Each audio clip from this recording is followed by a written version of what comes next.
Hi, I'm Warren Zenna, founder and CEO of the CRO Collective, and welcome to the CRO Spotlight podcast. This show is focused exclusively on the success of chief revenue officers.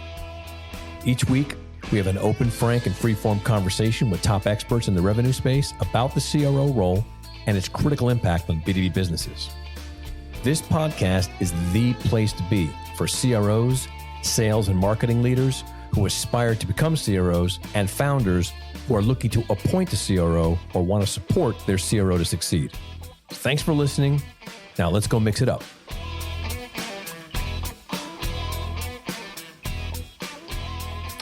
Hello and welcome to this episode of the CRO Spotlight podcast. I'm Warren Zenna. I'm the founder of the CRO Collective, and I'm excited about today's episode. Today we're going to be talking about the relationship of finance management and the chief revenue officer. This is a topic that comes up a lot in my classes, in my engagements online, with any of the advisory roles I'm having. Who owns finance, and what's the sort of cutoff point between the chief revenue officer's responsibility for finance and the CFO? And this is it's kind of a controversial topic. There really isn't one straight answer, but we're going to try and tackle it today. Today, we're going to have, my guests are going to be Eric Steele and Larry Earl, who are both from a company called SIB. Eric is the chief revenue officer and Larry is the CFO. And they've sort of worked out an interesting way to discuss this. And uniquely, they also are in a business where they manage cost reduction for corporations who are looking to become acquired. So they have a really unique perspective on this because they are a financially oriented business, and they also have the right structure in the organization where this particular topic is being utilized. So I'm really excited about this conversation. So definitely listen, and I think you'll find it really good. Great to have you both here. Really appreciate this. We've had a lot of time to kind of go over this. So before we start this conversation, maybe both of you could just introduce not only yourselves, but also SIB and what you're doing for your customers. You bet. I'll start. Eric Steele, Chief Revenue Officer at SIB. Great to be here, Warren, and been a big fan of what you have talked about in terms of revenue alignment for many years. Simply put, SIB is in the business of ensuring that our clients never overpay. We think that we're in the age of what we call value acceleration, meaning that gone are the days of growth at all costs. Companies have to grow, but in a smart way. And they've got to keep an eye on EBITDA and profit margin. So we come in and we help clients reduce fixed costs, indirect spend, and make them more profitable. And we do it without any upfront cost, any disruption to the operations. And so it's, I think, an exciting opportunity for clients to grow in a smart way. Great. Larry? All right. Yeah. Thanks, Eric. And thank you, Warren. Larry Earl. I'm the Chief Financial Officer with SIB. I really have nothing to add to what Eric said. He articulated that very well. I've been with the company for just about 4 years now and have seen a lot of changes in the company, a lot of changes in the industry. And I think we're, as you'll hear here, we're at the forefront of more changes to come. Great. Well, there's so much like inside of this conversation. I want to unpack it so we can organize it well. So I think the first thing is, the premise of this entire discussion is this interesting relationship between revenue operations and financial operations. Right? It's a topic that comes up almost all the time. Every one of my clients has this conversation. Who owns finance? And if there's a CFO, what's the collision course between the CRO's role in managing the financial components of the revenue operation and the CFO's desire to want to either control that or be involved in it? And, there's no one answer for this. It's somewhat dependent upon the organization. And I've seen in some cases where the CRO hands the financial oversight to the CFO completely. And I've seen opposite where, the CFO kind of relinquishes that control. And, I think if I would say, I think let's unpack it by first maybe getting a perspective on, and it's interesting because, your company is also involved in, financial health and financial wellness of companies too. So there's a lot of ways in which you can bring a lot of value to this topic. So I guess the first thing would be, what is your individual take and both your organizational take on that particular relationship? How do you two manage that right now? Not just structurally, but philosophically, where do you both land on how this sort of thing is managed for an organization? It's a great question. I'll take it first, and then Larry, you'll have to correct me as we go. But simply put, I view this relationship almost like I'm the offensive coordinator. I'm responsible for growth, for revenue. Larry's the defensive coordinator. It's making sure that we mitigate downside risk, but also really strategically think about how we're going to grow in a profitable way. And defense wins championships. That's just the truth. Now, I will say this about Larry. He is incredible. He's an amazing partner, and he is the most commercially minded, strategically minded CFO that I've come across. He really thinks about how do we invest in the things that will explode our growth, and how do we starve the things that are not working. And that's been a really helpful mindset and partnership. And then in terms of your question, Warren, about sort of where does it live? I love this conversation because I've seen the trend recently about RevOps. Should it roll into finance? Yep. In fact, we've got an incredible RevOps leader here at our company. We've got several, Amy Pizer, Braden York, and Harrison Pruitt, also John Noble. We're blessed to have a good group of RevOps folks. And the common trait amongst all of them is I think they all have either deep operations or FP&A backgrounds. Mm-hmm. So they're finance minds that have sort of migrated into RevOps. And so it's a little bit of a unique situation for us because it's kind of best of both worlds. Yep. Yeah. Yeah, we're fortunate in that I think Eric and I do have a really close relationship. If we talk at least once a day, and there's more or less constant communication. And it's not just with Eric either. I have a lot of pretty much daily conversation with Nami, our VP of Sales, and other people in the organization as well. So, for the company to operate effectively, there does have to be a tight relationship between the sales side of the office as well as the administrative or finance side. And I think where the CFO comes into play here is just managing the business is definitely a balancing act, right? I mean, we obviously have to manage for growth. I think that's one of the primary objectives of any company. But at the same time, you have to make sure that you can fund that growth and that you have the infrastructure in place to support that growth. And where our relationship comes into play, and I think where SIB's product comes into play, is that just in terms of our relationship, a lot of the communication relates to we want to make these investments to grow the company. This is what we think the return is. How do we fund it? If you manage the operations properly, you can almost always find some funding mechanism for that. Where SIB comes into play is that it is a really, I'm not going to say easy, but it is a simple way for a company to find funding within their current indirect spend to help fund and manage that growth. So I'm so glad Larry said this, Warren, and if I may, please, yep. As a CRO, there's two data points that certainly haunt many CROs. One is a sort of a positive data point, which is that 80% of a CRO's budget is typically spent in their first 100 days. So it's a new hire. They're bringing in their playbook. They're bringing in their people, and good leaders like Larry are going to open the floodgates to a certain extent and say, hey, you're here for a reason. We want you to be successful, and you're going to make some investments. Mm-hmm. Second data point is that I believe as of this week, the average tenure for a CRO is somewhere between 17 and 19 months. Warren, you're going to know that better than me, but I think it's in that ballpark. That's about right. So the question is, what happens after the first 100 days to ensure that CRO is going to stay and thrive beyond the 17 to 19 months? And I think what Larry's talking about here, this concept of funding the key investments, is so vital. And this is something I was not aware of until I learned about SIB and came here. There are tools that every CRO can leverage to sit down with their CFO and say, yes, I need to make these investments in headcount, in tools, in revenue intelligence, but we can offset all of those costs with reducing indirect spend and overhead, and no upfront cost, no disruption to the operation. It is risk-free, and it doesn't take time from the team. So I wish I knew about this years ago.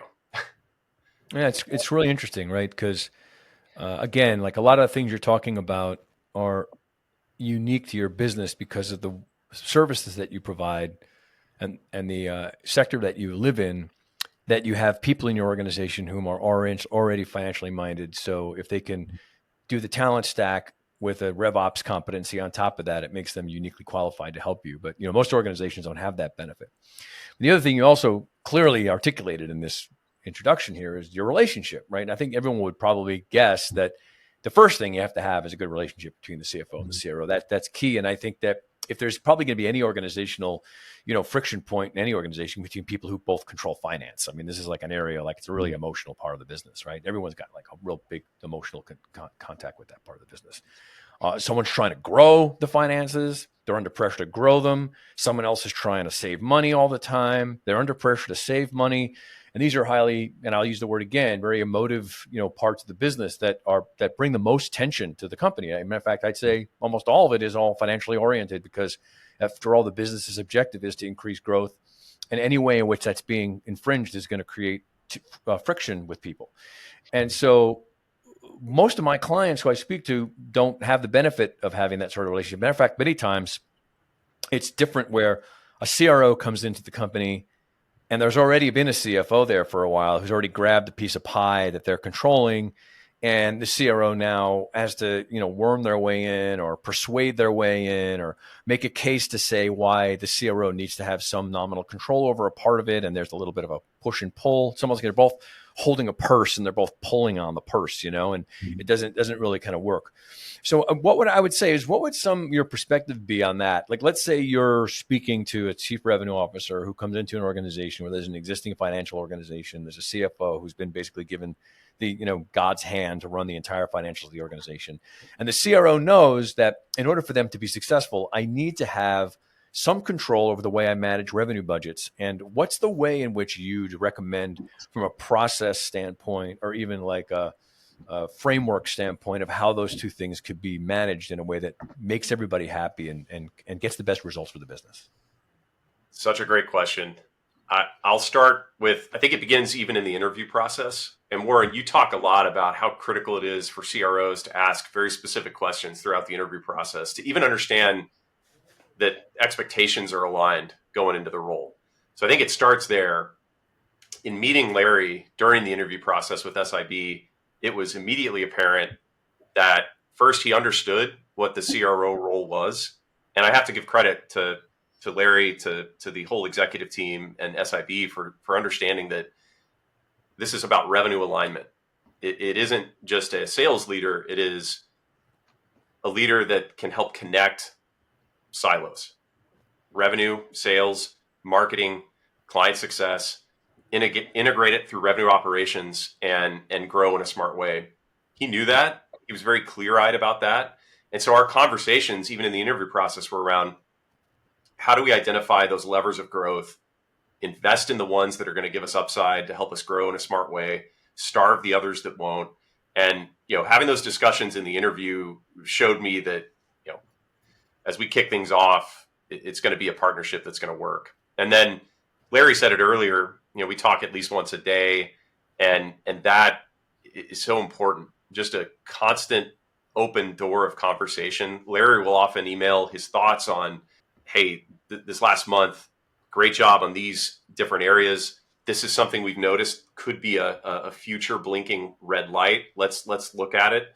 I'll also come to Larry and say, hey, Larry, there's some things I think we really need to invest in. They maybe weren't budgeted, but we can offset in other areas, because I think that these things we need to invest in outweigh other decisions we thought we needed to make at this time. And that's happening even right now as we're planning for next year.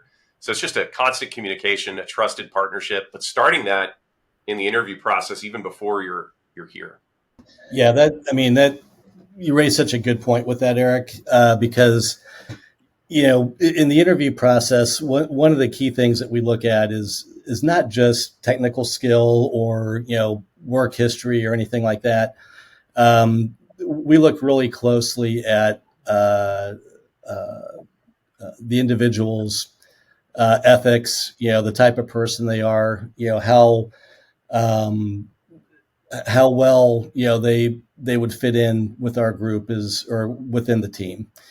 And in the case of Eric, from the outset, it was pretty obvious that Eric was a guy not only with tremendous background, but also just a high quality individual. And when you're working with somebody like that, it makes the entire relationship just work a lot better.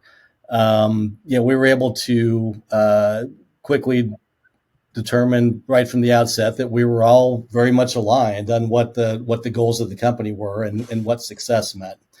And if you get the right person in place, if you have the right goals and the right alignment, everything else falls into place. I mean, it's, there's work obviously with it. You have to have that communication. It is really important that sales leadership understand how the company's doing financially, what the forecast looks like, what the blinking red lights are, as Eric said. If you do that, if you have the right people in place, then the relationship works really well. I'll also add that we sell to CFOs. That is our key persona at SIB. Mm-hmm. And so this relationship with Larry has been helpful in a variety of ways, including really enabling our team across sales, marketing, client success to better understand the CFO, their unique challenges, their aspirations. I remember early on, one of the conversations Larry and I had was we were, Yu Yang, Warren, who who's just an outstanding marketing leader. He's our head of marketing and brand. We were sitting with Larry to talk about this notion of possibilities happen when you never overpay. This is sort of our brand promise at SIB, that beyond the savings, we are in the business of helping clients achieve outcomes. When we save them money, what can they do with that? And Larry said something to us early on about the ultimate desire for a CFO isn't to just cut costs, isn't to save money, but it's to become a profit center. CFOs want, just like a CRO does, for the company to grow profitably, and they want finance to be viewed as truly a profit center of the business, strategic part of the business. And that was an unlock for us because it really showed that the way that we want to communicate with our clients and talk to CFOs at scale might need to change a little bit, and very helpful to have Larry's perspective on that. Yeah.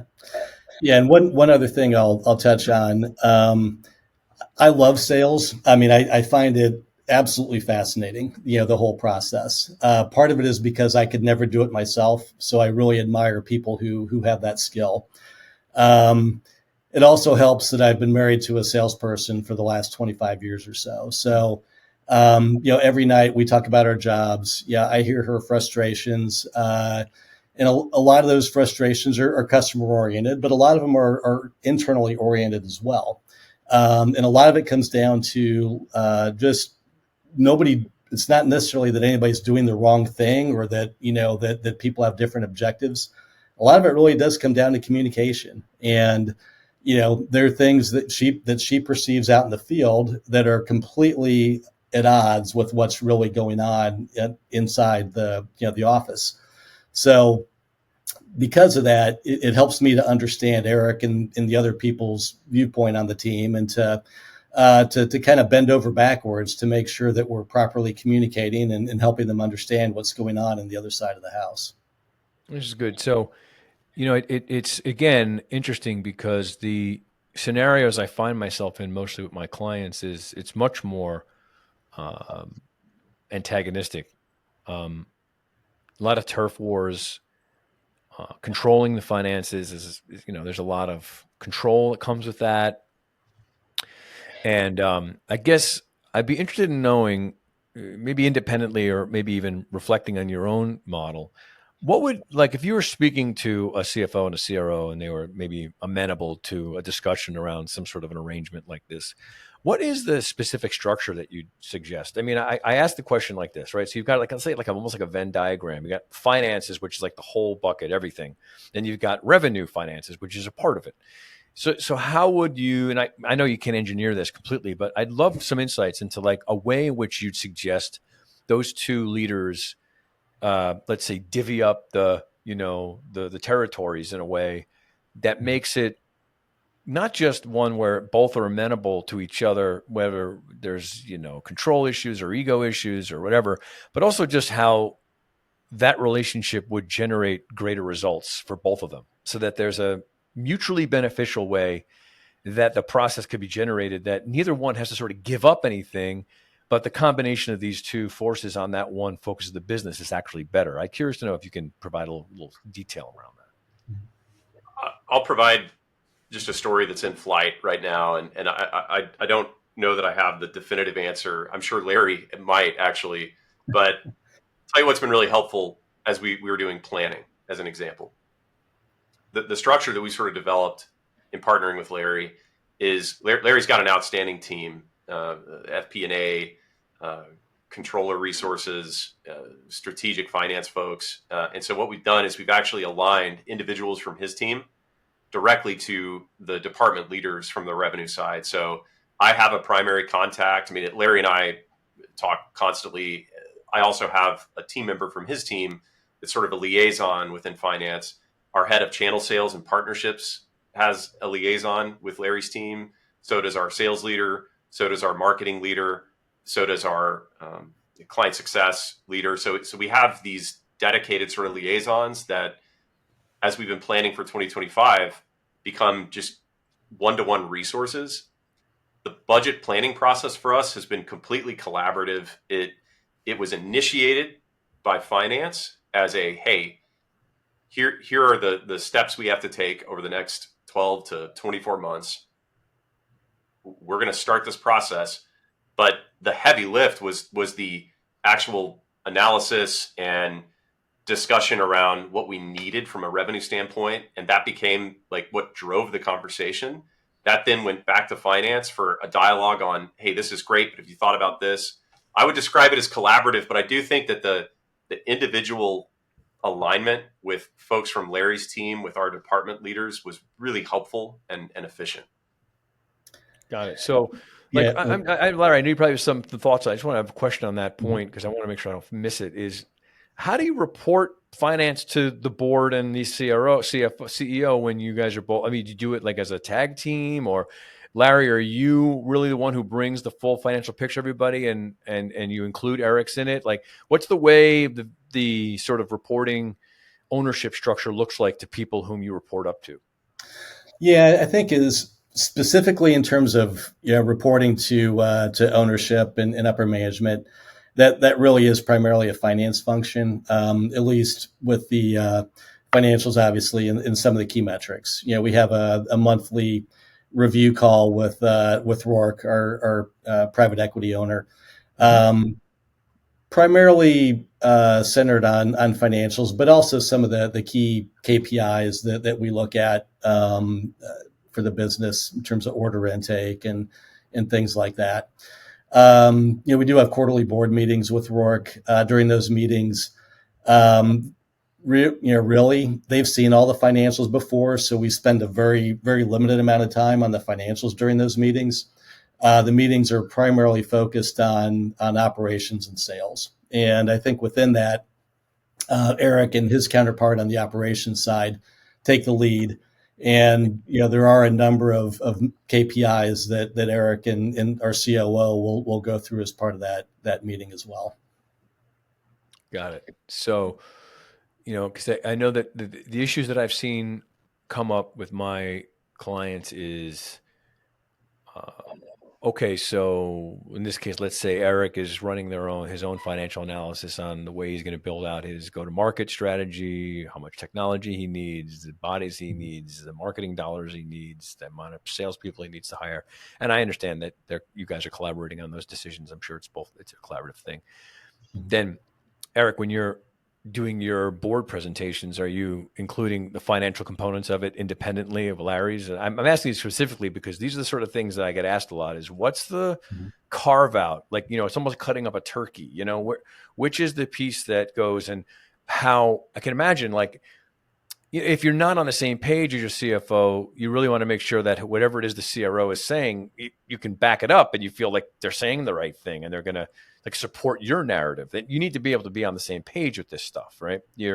Your financial perspectives need to rhyme, if I may say, right? And if they're not in tune with each other, it's going to be clear. And I think this is where I think the partnership is that you two have clearly expressed, even just the context of the nature of this conversation, is you guys trust each other. So, you're going to speak on the same tune and you're humming to the same bars and that's fine. But what if you're not, right? And I'm bringing these things up because this doesn't happen as often as you'd like, honestly.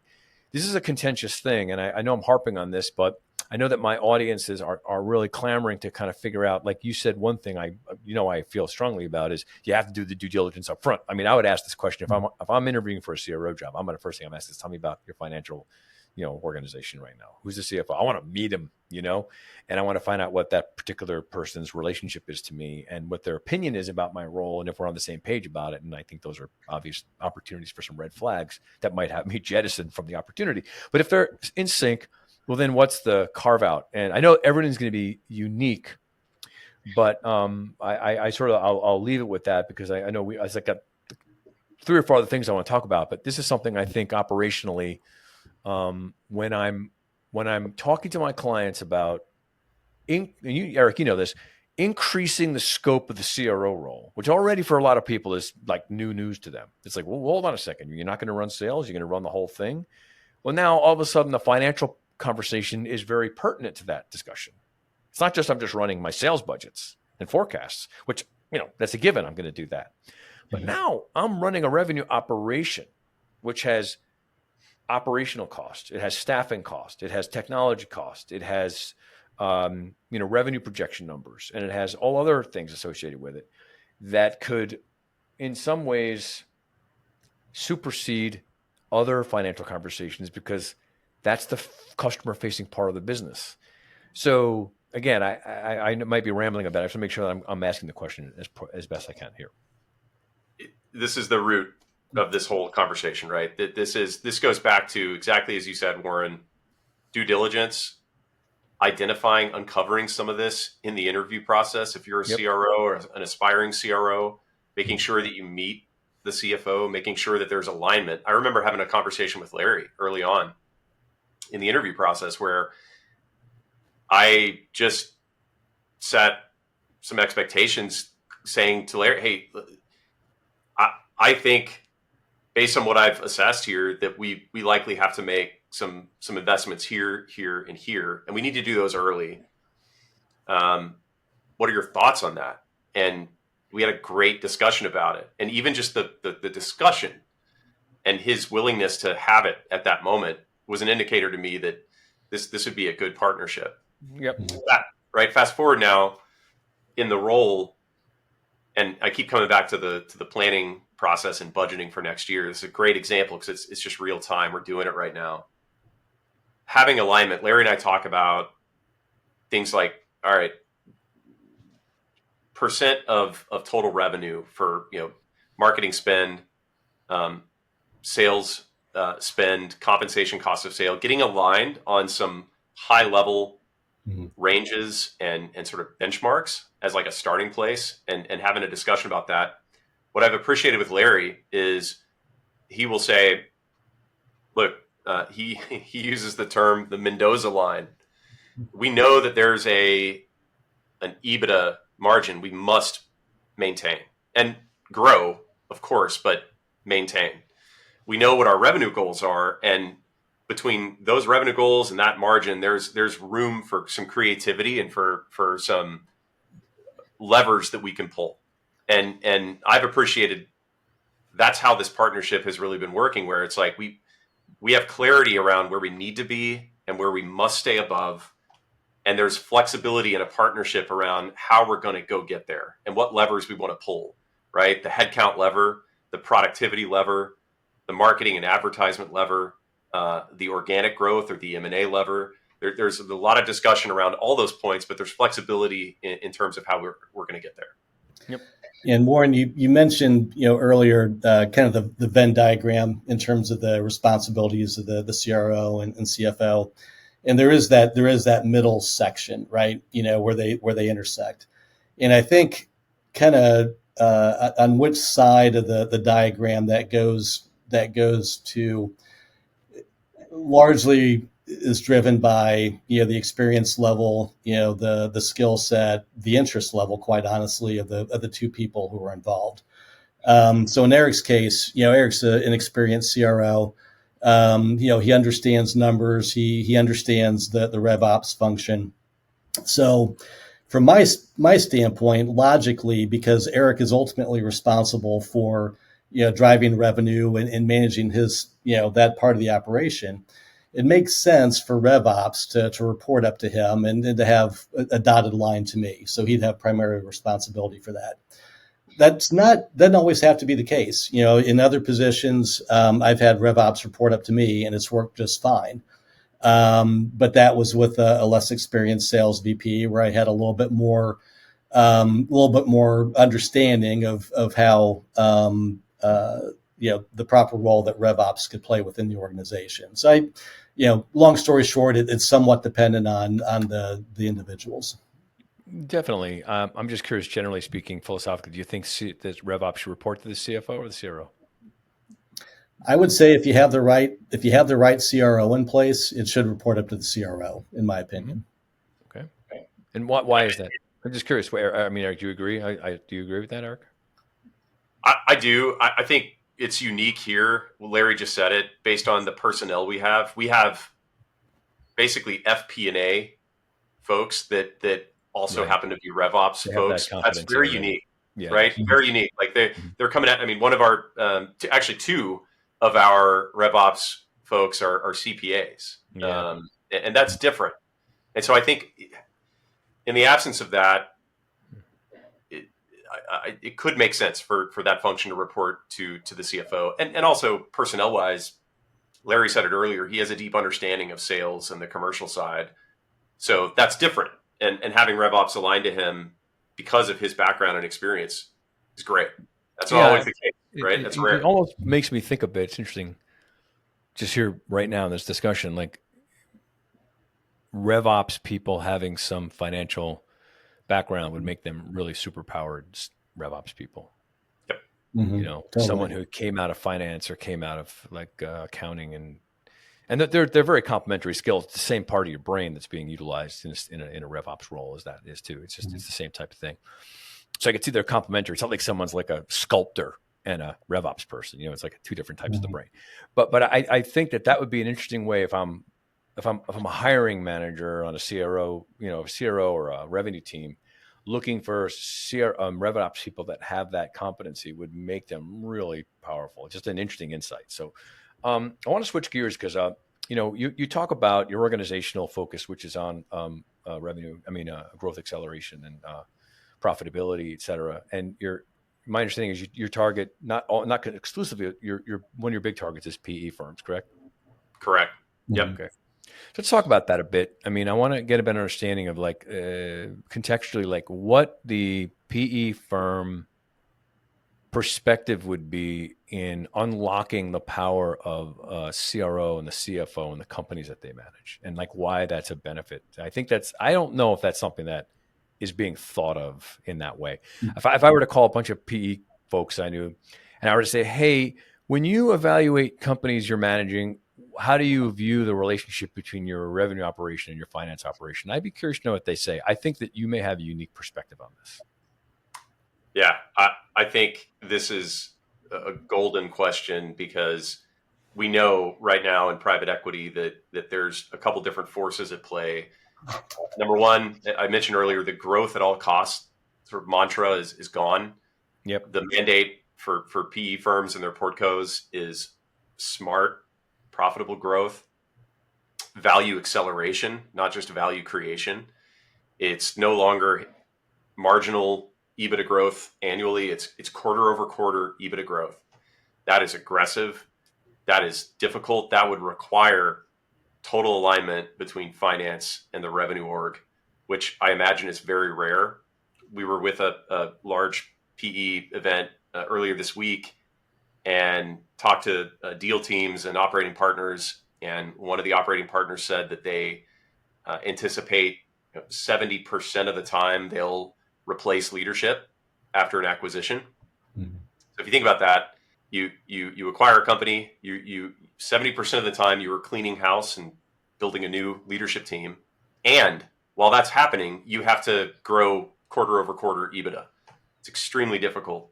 That's why I think SIB has just organically become a favored partner of private equity firms for this reason. When they acquire a company, they can pull us in and do an immediate spend optimization map. We look at trailing 12-month spend across 20 different categories, and we can at least present to the operating partner, to the managing partner, to the portco CFO, hey, here's the lay of the land. One of our clients described it as a flashlight in a dark room on their spend. And that at least becomes a baseline to start thinking about profitable growth. And it's to answer your question directly related to that CFO-CRO relationship, I would estimate that by and large, it is not what it should be. It is not. I agree. It's an unlocked opportunity. There's no doubt about it. I think that if I was a founder or CEO of a company listening to this conversation, I think it's a big aha moment is to say, all right, so what's the way that I could better leverage those two people, those key executives of my team, so I can unlock the power of that relationship better instead of playing the parent to two people who are fighting with each other all the time. Because it's just aside from that being just a drain on the company, you never want that sort of thing. It also diminishes this unbelievably unlocked value of, imagine if those two were cooperating in the way that you could clearly see, if you think about it this way, as we've discussed, I see there's like there's three parts of the bucket, right? There's the part of the bucket, the top, where new growth is occurring, customers are coming in, and growth opportunities are being acquired through the revenue engine. And then you've got the savings part, which is making the bucket bigger so that you're getting more value out of that bucket. And then there are the leaks in the bucket, which is the part of the revenue operation that you can't see that there's money leaking out the door because of operational inefficiencies and handoff problems and all the misalignment stuff. So if the CFO and CRO are in lockstep, they're going to cover all three of those things. They're going to stop the leaks, they're going to increase the size of the bucket, and they're going to improve the quality of the growth. And that's a core thing. So I'm almost saying in a way here to CEOs and founders, if you're looking for a chief revenue officer, I'd be not just thinking about the person's qualifications, but also how you can be the change agent in ensuring that the relationship between the CFO and the CRO is optimized.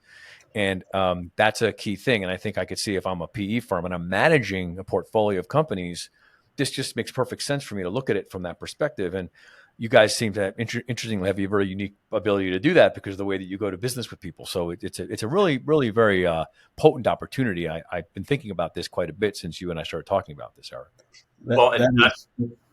I'm sorry. Yeah, that is a great point, Warren. When a private equity firm buys a portfolio company, they know they're not buying a finished product, right? They actually prefer to buy an unfinished product. And what I found is that they don't necessarily expect spectacular results right away. They know it'll take a little bit of time to fix some of the problems and to get where we want to go. But what they do expect is really rapid identification of those issues and progress towards fixing those issues. And you put it really well. The CRO and CFO having a tight relationship will accelerate the company's ability to execute on that. And that is absolutely critical. And I'll flip it just quickly on the perspective of the portco leadership team, right? And both Larry and I have been a part of a few different private equity backed engagements and in our career. I think what happens when you're acquired as a Portco executive team is, particularly as a CFO, you often think, all right, great, the cavalry is going to arrive. We're now going to have additional resources. We've got additional investment. This is great. Well, the reality is, especially in finance, that the cavalry doesn't always arrive. Right. And most private equity companies that are not huge, that are not your top 5 PE firms who have entire armies of value creation experts within their operating teams, most PE firms don't have those resources.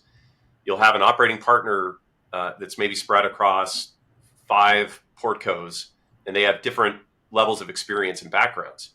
How can that individual really bring deep value from a value creation, value acceleration perspective if they have to be an expert in parcel shipping and telecom expense management and waste management and wireless and SaaS? It's impossible. And so I think that's where we've really seen within both on the private equity operating partner side, but also on the Portco leadership side, that we can be that cavalry in a way. And I tell the story a lot. It's just fascinating to me because my brain doesn't work this way, but I'm so thankful that we work with people whose brains do work this way. One of our divisions focuses on small parcel shipping contract optimization, like shipping, freight, LTL, helping optimize those costs. One of these individuals wakes up every morning and they read GRI data. So the 30-page document that looks at like 250 line items that affect a client's shipping agreements. Like that's how they start their day. And just little things like large carriers use jet fuel prices as the benchmark for domestic air fuel surcharge. Who would know that? These individuals know that. Now imagine an individual like that, but with that depth of expertise across all of these spend categories and having access to them without paying anything up front and without disrupting your operations. That's the cavalry. And I think that's where we've seen this private equity and Portco alignment be really powerful. It's really interesting. So, I guess then the other question there then is, so if you're an organization, right, you're not part of equity, or you're a independent organization, you're at, let's say, 25, 30, 40 million in revenues, and you're gearing yourself up for either a seed round or maybe a B round, or maybe you're being entertained by some PE firms. What might be a way to sort of prepare yourself to be more attractive to a PE firm so that you become on the radar for some company like that sees that there's potential there that maybe they wouldn't normally see because you haven't set yourself up in a way that makes you attractive for that sort of a partnership? My immediate reaction, and Larry, I'm sure you'll have thoughts, but my immediate reaction is to go really aggressive on cost takeout and to look at areas where you're overpaying, where you're maybe auditing contracts where you're just not even getting the service that you thought you were paying for, or you're leaving a tip on a service that you shouldn't be, and just take those, remove those out. Obviously, focus on the things that aren't strategic and aren't going to propel you to grow, but really the things that are fixed and are indirect that can be removed. Because recently I was mentioning the shipping example. We helped a client recently save 10% of their EBITDA just in helping optimize their parcel shipping contract. And so that's something that instantly puts them in a better light, right? If they were to go to market for a transaction, and doing that across those different categories. Yeah, what Eric described will help you out in 2 ways. One obviously is you take out costs, you improve EBITDA, you help your sale price immediately. Call it 10 times. For every dollar that you take out. The second way is, if I'm going to put myself in the buyer's perspective here. If I'm looking at acquisition candidates, I'm not only looking at their financials or their sales pipeline and things like that. One of the things that we look at is just the quality of their management team. How well are they managing the business? And how well will that translate into our business once we acquire them? And we're going to be more apt to pay up a little bit, if we think that we're bringing in a good management team. And one way to show that you're a good management team is to show that you're watching the store in terms of your operations and your spend. I'm curious if you could be a little forward-looking here, because you have perspective on this. We're way beyond ZERP. It's behind us, right? I think we just saw a little bit of a drop in interest rates. What do you think next year is going to look like? Like, what's your thoughts on the? Okay, I get it that because of a lot of issues. I think COVID being one, interest rate growth has been another. I think also just maybe some. I think trends and market exhaustion around certain models have sort of outlived their usefulness, and we're maybe hopefully moved into a really truly new way of going to business. I don't know. I'm somewhat skeptical. I always think if things go back to zero, things go back to be idiots again. But you never know. But I'm curious what your thoughts are next year, and how are you planning against that when you look at the financial situation we have 23 or 4 days until an election comes up, and then you've got other factors. How do you plan against those things, and how are you advising your clients to do the same if they're asking you that from your delivery perspective, or does that play a role in the way that you manage their costs? How do you manage those things? I'll answer this maybe in a counterintuitive way, but my belief is that this will be a return to basics. There will be a renewed focus on real discipline across optimizing spend and profitable growth. I think that will permeate through all parts of the organization. I think there'll be a return to basics in terms of sales. Warren, you've seen this as close as anyone. Mm-hmm. A reliance on cadences and automated messages and AI bots that are prospecting. It has just destroyed outbound, but there will be a new birth of outbound that will be personalized, targeted, human to human. You know this as well as I. The phone is in a renaissance right now. I mean, imagine that going back to early 2000s or the 90s, like making a phone call, right? I heard Rippling's CRO talk about how their most effective channel right now is outbound, and within that, it's the phone. So I think it's a return to basics across finance, across marketing, across sales. It's going to be hard work. We've used the football analogy once already, and I guess we'll use it again. Offensive coordinator, defensive coordinator. Well, you've got to have discipline. You got to block. You got to tackle. And I think that we've, in general, over the past 5+ years, probably moved away from that, and have relied on maybe tricks. And I think that there's a reckoning, and I think there's going to be a return to basics and simplicity and blocking and tackling. This is where an SIB will thrive, we believe, helping companies fully understand their spend across all categories. As one of our clients said, if you're not aggressive on cost, you go backwards on cost by default. And so I think there'll be a renewed look at making sure that companies are aggressive on that and are growing in a smart way. It's also fertile ground for chief revenue officers. I believe it's a perfect timing for the more fully strategic revenue leader. Now that, look, sales is always going to be critical. Obviously, there's no question. I think even for the first 20, 30 million in business, you have to be very focused on top line revenues. But there's a point at which misalignment is going to be an inevitable reality. And if you could plan against it with a good chief revenue officer, and now, in my view, coupled with a good chief financial officer, you have a winning formula for covering all three bases, which is leaks, growth, and cost reduction. And I do think that this is a perfect 1-2 punch right here in terms of how I'm going to be advising chief revenue officers to be thinking about running their businesses, because I think even moving even further away from the growth at all costs model, which is almost all top line stuff, chief revenue officers in the context that we've been talking about are responsible for fiscal responsibility. But now it's even more about even savings and operational efficiencies. And I don't think that's thought about a lot. Like even just the stuff you and I talk about is, hiring less salespeople because you want to get more out of the ones you have. And I am amazed that adding more bodies to the organization because the ones you have are not at capacity seems to make it's a superficial decision that I think satisfies people's need to feel like, okay, good, we have more army, more soldiers in the field. Good, that means we get it. That's not true, particularly if the soldiers are not well equipped, not well trained, and they're only doing 30% of the job. So I think this is like a CFO mindset, frankly, that CROs need to have, and if they have the right partner, it'll work.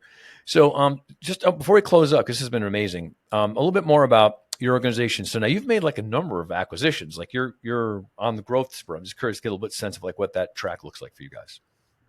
Yeah, we've been fairly aggressive in that respect. We were acquired by our initial private equity partner in early 2020. I believe it was within a week of things really falling apart with COVID. So auspicious timing for sure. And under that partner and under our new partner, we're looking at multiple ways to grow the business. Organically, certainly, and that's one of the big reasons why Eric is here is to really rev that up, and along with the investments that we've made in that organization. But realistically, there are gaps in our portfolio. We started from a fairly small base. We've grown rapidly. There are still gaps, and there's just massive opportunity for us as we go forward. Yeah, and Warren, the approach, as Larry indicated, around building out the portfolio. So the brand promise for SIB is to make sure our clients never overpay. And we believe that possibilities happen when they never overpay. They can hire more, they can invest in R&D, they can avoid layoffs, they can be more profitable.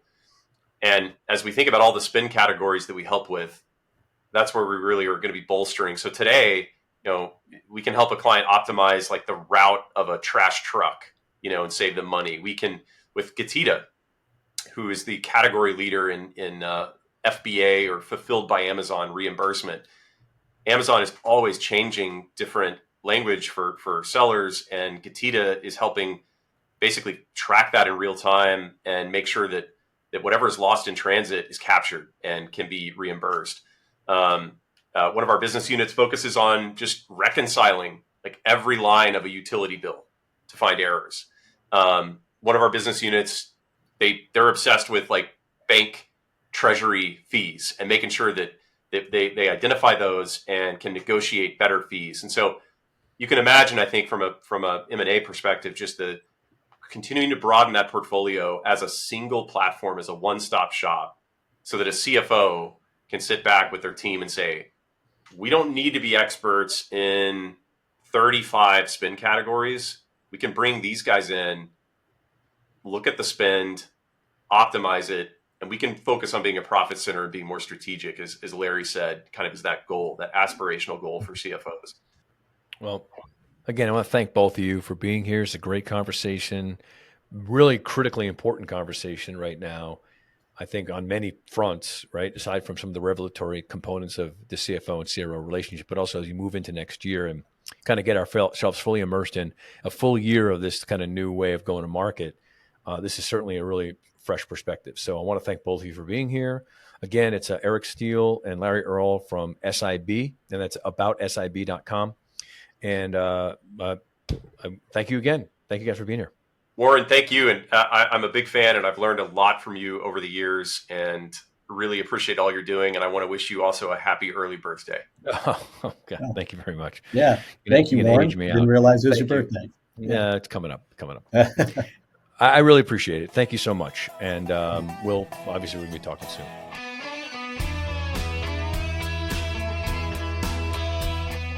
Thank you for listening to the CRO Spotlight podcast. The CRO Collective's mission is to help CROs succeed and help founders and CEOs build CRO-ready organizations. You can find out more information about our services at thecrocollective.com. That's thecrocollective.com. And we look forward to having you join us next time.